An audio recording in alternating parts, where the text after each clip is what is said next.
Olá, pessoal, muito boa noite, sejam bem-vindos. Quero dizer para vocês que é um prazer enorme estar aqui com vocês, tá? Sou enfermeira especialista em saúde da família e faço parte de um corpo docente de uma universidade privada da região Centro-Oeste. E hoje a gente vai estar aqui para estar falando um pouquinho de saúde da família e dentro do saúde da família, em especial, saúde da mulher. Então vamos lá, pessoal, vamos começar assim um bate-papo, né? Não é uma aula, é um bate-papo, é isso que a gente vai fazer nesse momento. Então a gente vai começar falando do saúde da família, né?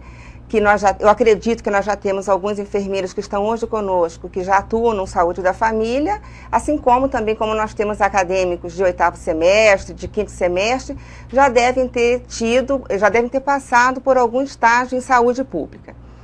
Quando a gente fala em saúde da família, a gente está falando de atenção básica. Como o próprio nome diz, é a base. Se nós fôssemos construir uma pirâmide, igualzinho a gente aprende lá na aula de nutrição, a gente não faz uma pirâmide onde a base é bem larga, que agora já mudou, não é mais assim, mas nós colocaríamos, no caso, a atenção básica na base dessa pirâmide, né? Onde na realidade, ela é o primeiro acesso do usuário ao serviço de saúde, onde ele deve ser atendido de maneira qualificada, de maneira humanizada, e nem sempre isso acontece. E dentro da saúde da família, ele está então inserido dentro da atenção básica, né, onde nós temos os programas de agente comunitário de saúde e saúde da família, que nem eu já falei, é a porta de entrada do nosso usuário ao serviço de saúde, certo? A gente ouve muita reclamação do nosso usuário, né, dizendo que as unidades são ruins, que não tem médico, que o atendimento não é de qualidade, e eu confesso que às vezes eu tenho que vamos dizer assim, concordar com ele. Porque na nossa realidade, nós ainda temos algumas unidades, nós ainda temos em alguns locais uma atenção básica funcionando de maneira inadequada, né? Quando a gente fala em atenção básica, novamente voltando, a gente vai falar, se é a base, é onde a gente vai estar trabalhando o quê? A prevenção, promoção da saúde, a gente vai falar também de reabilitação, não é mesmo? Da saúde. Não quer dizer que a gente não vai tratar o doente, a gente também vai acompanhar esse doente. Mas o nosso foco, né, o nosso foco principal é a prevenção e a promoção. E dentro dessa prevenção e promoção, né, dentro desse mesmo foco principal, o foco principal dentro disso é o nosso usuário.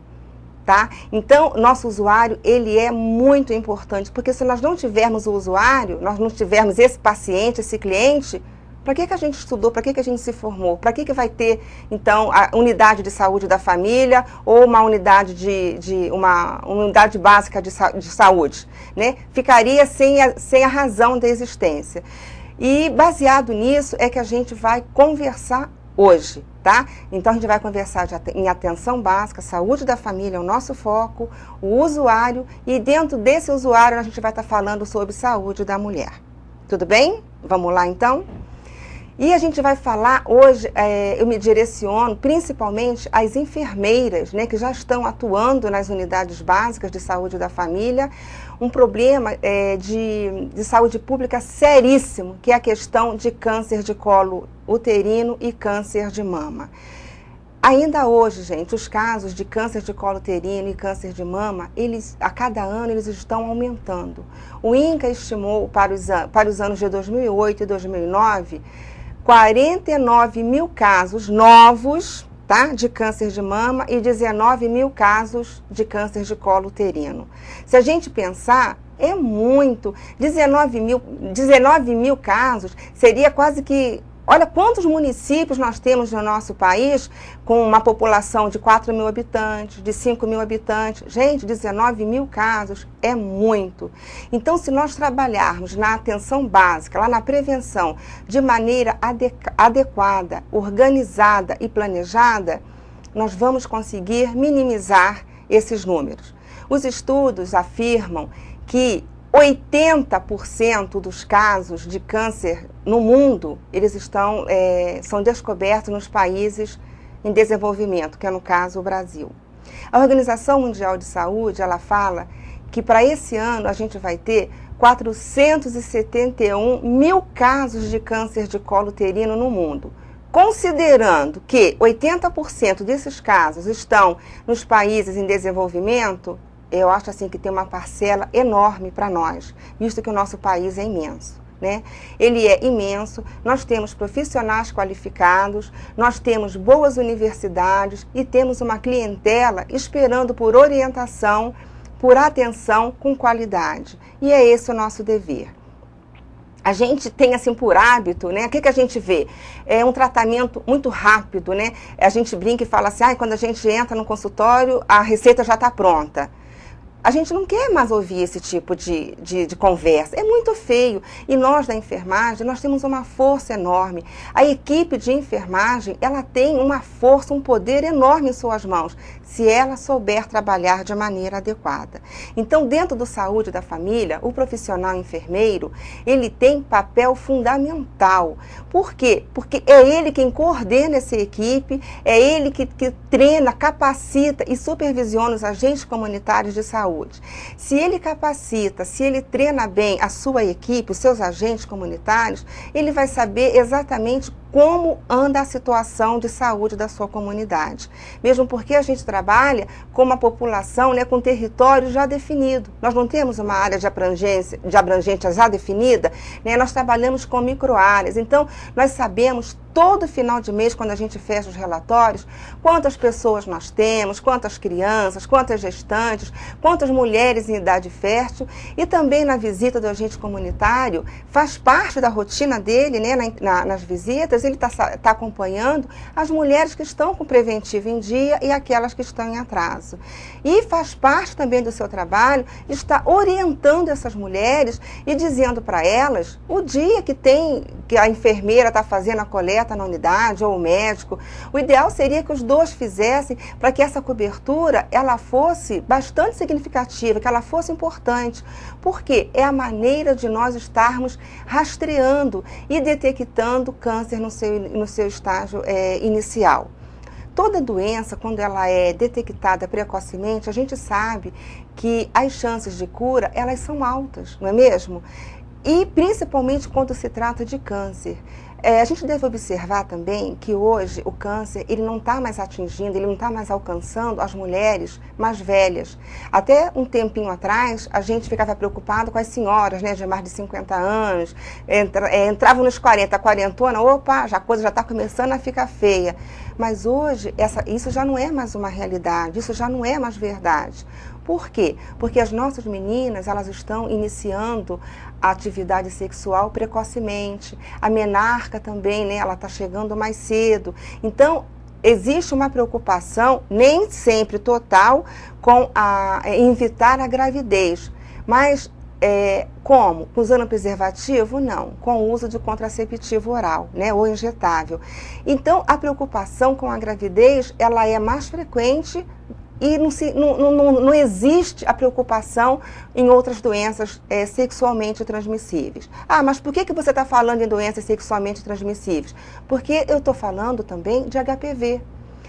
Já é sabido que todos os casos, quase todos os casos de câncer, em torno de 95% a 99% dos casos de câncer de colo uterino, eles estão ligados ao HPV. O que não significa que todas as mulheres que estão contaminadas pelo vírus do HPV vão desenvolver câncer de colo uterino. Mas quer dizer que os casos de câncer de colo uterino estão intimamente ligados ao HPV. Mas acontece que quando a gente faz o exame preventivo, a gente está fazendo um exame para fazer rastreamento de câncer de colo uterino. Sim, mas ainda é um método que a gente utiliza para a gente também estar conhecendo alguma DST.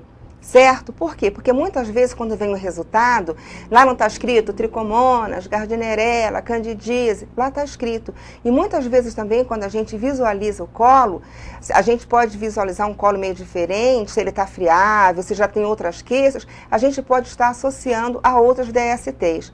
Se a mulher que chega no consultório para fazer o exame de preventivo, se a gente não conversa, se ela não tem a oportunidade de estar fazendo as suas queixas, como que a gente vai detectar.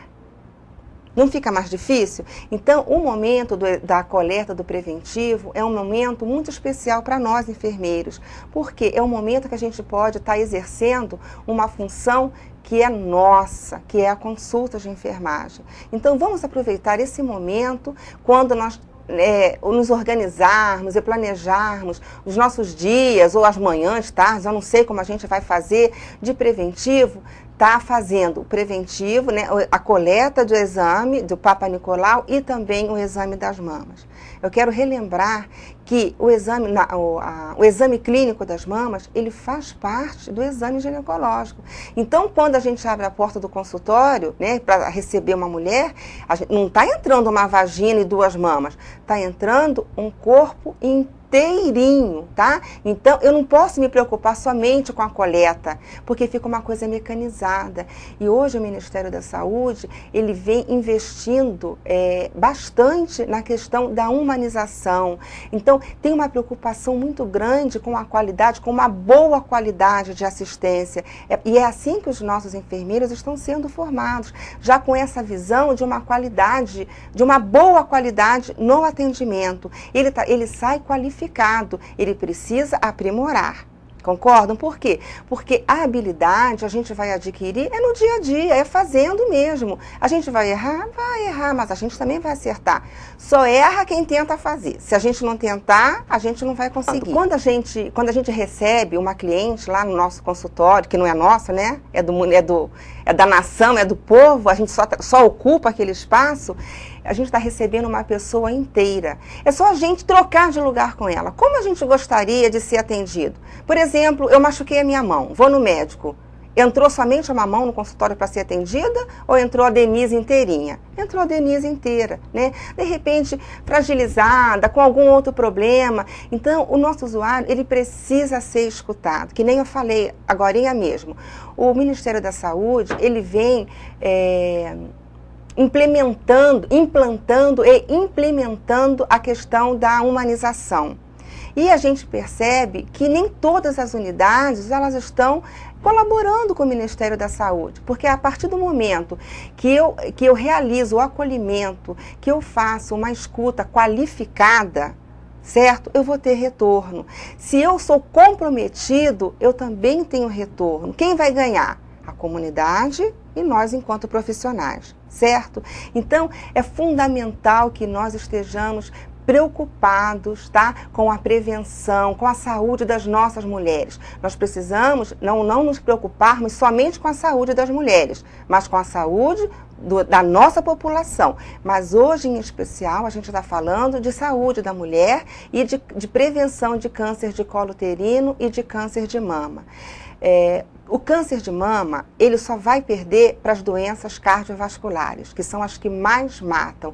Depois vem o câncer de mama nas mulheres, né, porque nós também temos câncer de mama no homem, mas é o câncer de mama nas mulheres, e o câncer de colo uterino. E que nem eu disse anteriormente, hoje essas doenças, elas já são detectadas em mulheres muito jovens. Nós temos jovens de 22 anos com CA de mama. Nós temos jovens de 19 anos já com NIC2, né, compatível com HPV.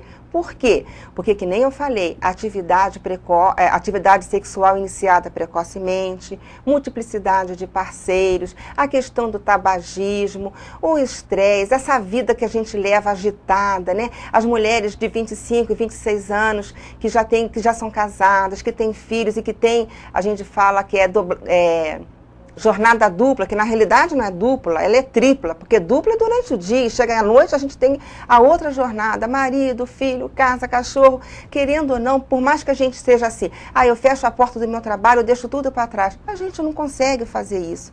Então, nos dias atuais, o próprio estilo de vida, ele está colaborando para que essas doenças apareçam mais precocemente nas nossas mulheres. E é por isso que nós devemos investir na qualidade da assistência da saúde da mulher, principalmente, que eu já falei, na realização dos exames preventivos de colo uterino e de mama. É um momento que nós temos de contato ali, só nós duas, né? Só os dois, o profissional e a cliente, para ela estar falando, ela precisa também ser ouvida. Esse momento é especial porque também é a oportunidade que a gente tem de estar descobrindo que ela precisa de um acompanhamento com nutricionista, com psicólogo, de repente com cardiologista, com endocrinologista. Gente, olha só como é importante a atenção básica, como é importante o saúde da família. Se o saúde da família, ele trabalhar de maneira, vamos dizer assim, responsável, da maneira como ele tem que ser trabalhado, a gente vai diminuir gastos, a gente vai diminuir estresse social, afastamento de trabalho, problemas domiciliares. Olha quanta responsabilidade estão em nossas mãos e que a gente às vezes abre mão, a gente delega, a gente finge que não ouve, a gente finge que não enxerga. Essa semana eu tive uma experiência, assim, eu fiquei muito triste, vou falar a verdade para vocês, eu fiquei triste. Eu acompanhei a palestra, né, de um profissional ginecologista, e ele falou assim, que no momento, que naquele dia que ele realiza a coleta de preventivo, ele não tira nenhuma dúvida da sua cliente. Ela vai tirar as dúvidas somente quando ela retornar com os exames, já com o resultado dos exames. Olha só, gente, esse resultado ele vai voltar daqui mais ou menos uns 30 dias. 30 dias é muito tempo para a gente ter dúvidas. Certo? A partir do momento que você fala para mim assim, Denise, olha, eu não tenho tempo para ouvir as suas dúvidas, gente, eu vou sair dali com as minhas dúvidas, de repente eu tenho queixas, eu precisava de falar, eu me enchi de coragem para fazer o exame preventivo e não tive a atenção, o atendimento que eu esperava e que eu necessitava. Então, nós, enquanto enfermeiros, nós temos esse poder em nossas mãos, né? De estar ouvindo, de estar fazendo a escuta qualificada e de estar facilitando o acesso do nosso usuário ao serviço de saúde, né? Os encaminhamentos, está encaminhando para a especialização. Ah, Denise, mas a gente enfermeiro pode fazer isso? Se a gente trabalha numa equipe harmoniosa, se a gente consegue trabalhar como uma equipe, deve trabalhar de maneira correta, né? Eu digo assim, que a equipe de saúde da família, ela tem que trabalhar como uma engrenagem, né? A engrenagem, os seus elos, eles ficam conectados, eles ficam assim. Se um quebrar, se um sair do eixo, a coisa já não funciona mais. Certo? Então, eu gostaria de deixar esse recado hoje para vocês. Se preocupem, o número de exames de coleta de preventivo, eles estão muito baixos. As mulheres precisam ser incentivadas a realizar o exame. Ah, mas eu não tenho mais útero, não importa, ela tem que fazer. Uma atenção especial a gente deve dar também às mulheres bissexuais, né? As lésbicas, né? Porque a gente pensa assim, ah, mas ela não transa com homem, ela transa somente com mulher. Elas também têm problemas ginecológicos. Não é porque elas não transam com homem que elas não vão, nelas não vai aparecer um câncer, tá? Então a gente tem que ver os fatores de risco e a gente tem que privilegiar, tratar de maneira, não é privilegiar, é tratar de maneira igualitária. Não é isso que o SUS prega, a equidade? Então, gente, é isso que a gente precisa trabalhar. Nós precisamos acordar. Nós estamos perdendo espaço, nós estamos perdendo oportunidades de trabalho, de mostrar o nosso trabalho, de mostrar que nós somos capazes, que nós somos competentes e que nós podemos sim estar mudando indicadores, mudando prevalência. Pessoal, eu gostaria de agradecer a participação de vocês, tá? Dizer que foi um prazer estar com vocês. Espero que eu tenha contribuído de alguma maneira e até um próximo momento, se Deus quiser.